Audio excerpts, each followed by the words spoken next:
गुलाबी होठ रंगी पाउडर चुप रे हवस गाल नहर बटर के चलना दीवानी लक्ष्मी बहागे तोर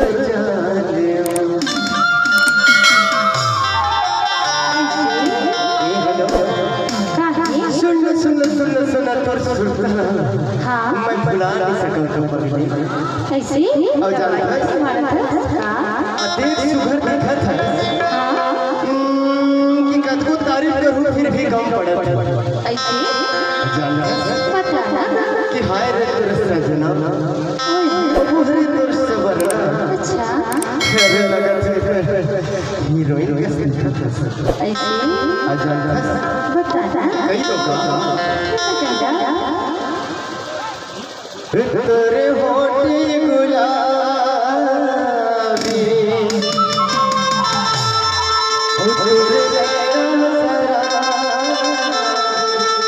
तेरे बोला कैसे अरे बता दो सही बता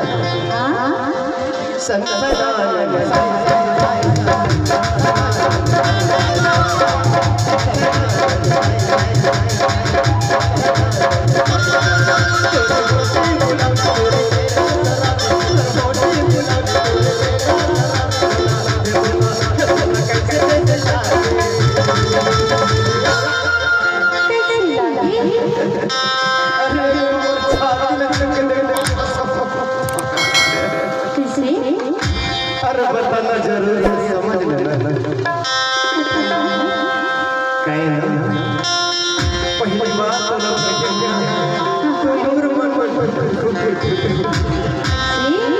आजा आजा धक धक आजा का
आज मैं देखा था तो मोर मन कुछ कुछ हो कहे कहे के मन करत